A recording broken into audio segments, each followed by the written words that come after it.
John Fung once noted that you hear everyone saying how much the practice is a matter simply of letting go, letting go.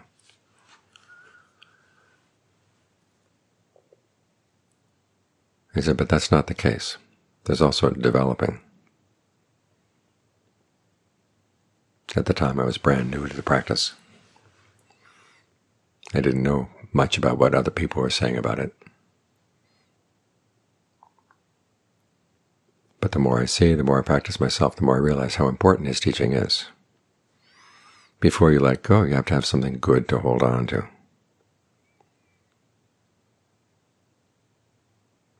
And that something good to hold on to is something you have to create. So even though when concentration is defined as a strength, it's said to be that you bring the mind to singleness of mind with the purpose of letting go. The question is, how do you bring the mind to singleness first?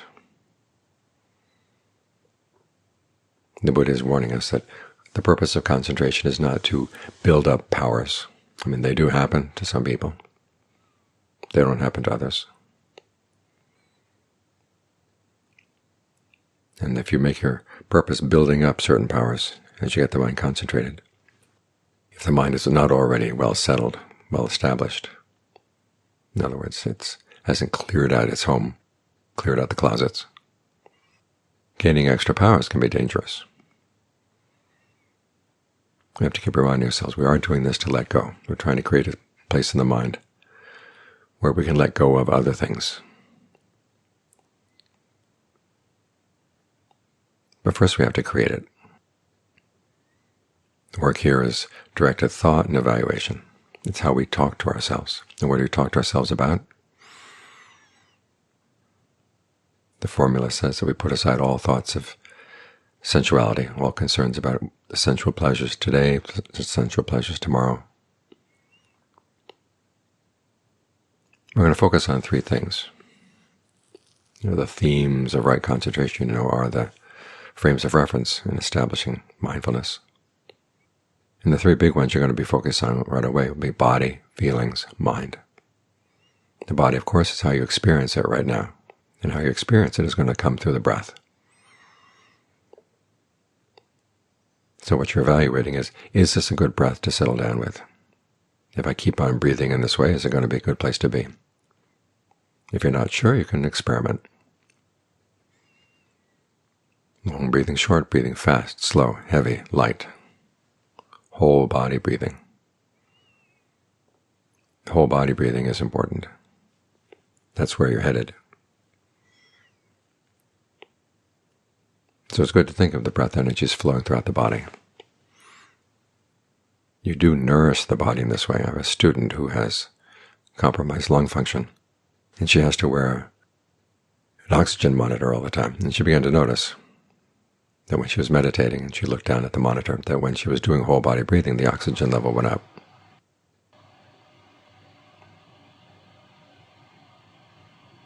And when the body is well nourished like this, then the breath can be more still, more calm, and the body will not be starved. So that's something you want to work toward, breathing with the whole body. Asking yourself where in the body the breath is not going. Where are the patterns of tension? Where are you squeezing the blood, squeezing the breath out unconsciously? And what can you do to change that? Then the second thing you focus on are feelings. We're trying to create a sense of ease and well-being, fullness with the breath. So what kind of breathing does feel good?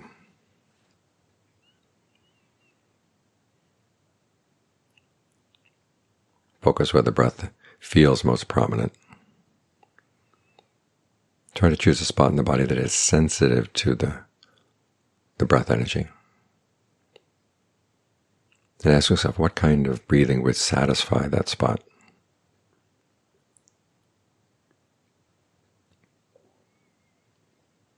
Give it a sense of fullness.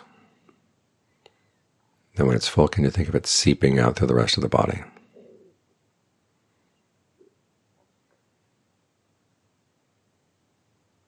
And finally, there's mind. Is your mind ready to settle down? Because sometimes the directed thought and evaluation have to drop the breath for the time being to deal with issues in the mind, especially if you're carrying something in that you, for some reason, can't let go. Stop for a moment and think about it. Now you really don't need to think about it. You don't need to carry it around. But you need time to put it aside and rest. Gain some strength.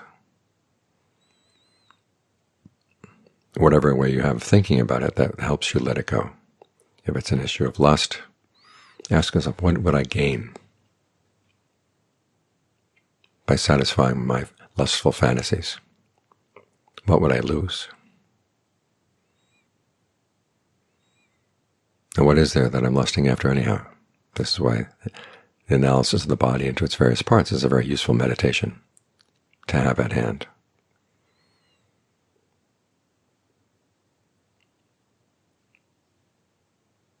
Because at the very least it helps take your attention away from the object of the lust and turns around to the lust itself. Because you'll find many times that the allure of lust is not so much in the object, it's in the narratives you build around it. So if you can put the object aside and focus on the narratives and see how they really are not worth it. They're really dumb.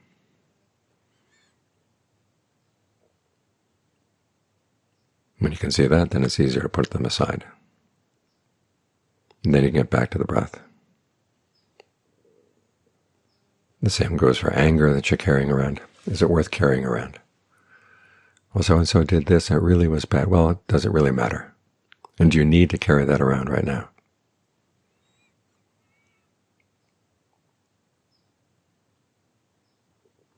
If you could have an image in your mind of all the things the mind carries around, think of it as being like a big burden you've placed on your shoulders, and how huge that burden can be.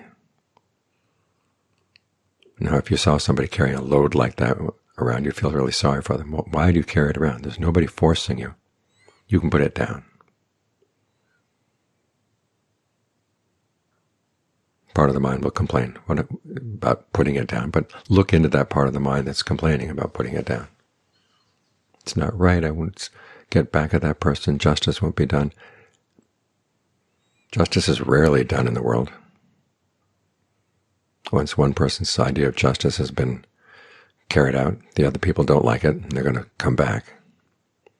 The world has this back and forth. Who knows how long it's been going on. When you can think of this way, then it's easy to put it down. And the mind that's been concentrated in one spot, on one feeling, can begin to melt,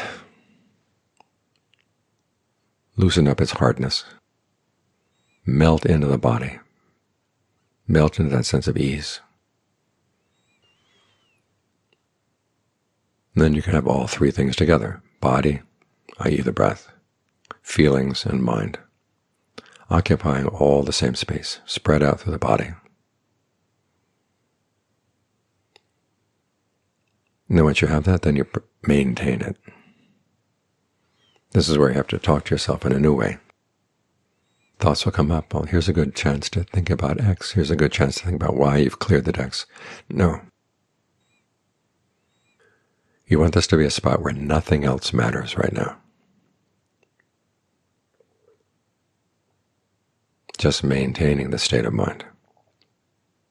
In whatever ways you have to talk to yourself and to maintain it, reminding yourself that the mind needs rest like this. It needs to spread out through the body like this. The body needs the attention of the mind. The two of them help each other along as they're cemented together through that feeling of ease.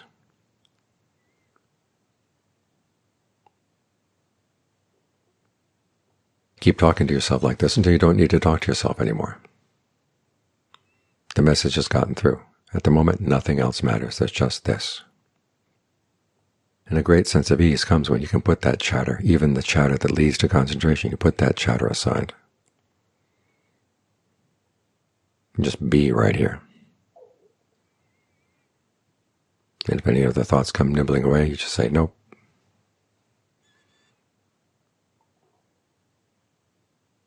This is something you want to maintain. This is something you develop. You hold on to this. This is what you do gain from the meditation. But the purpose of gaining this is so you can let everything else go.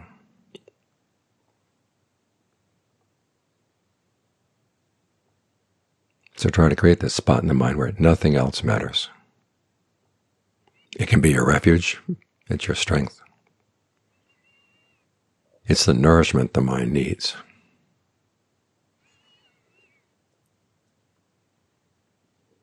So it can let go of all the various ways in which it drives itself crazy.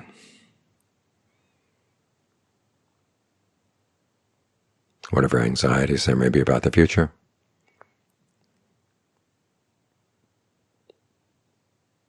whatever sense of frustration there may be about the present,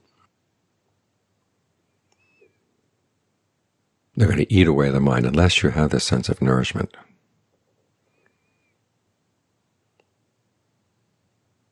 With this sense of nourishment, you can let go of a lot of things. You can put those burdens down.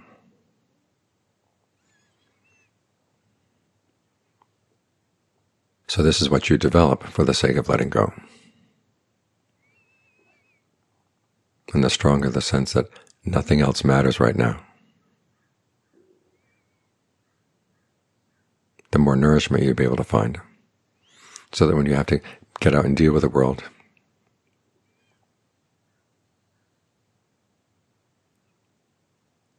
and take on the various duties that go with well, this matters and that matters, you still have one foot in this other space.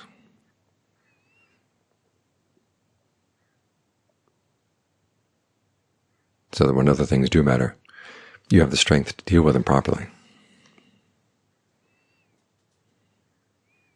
But you've also learned the skill of learning how to put them down. Let them go.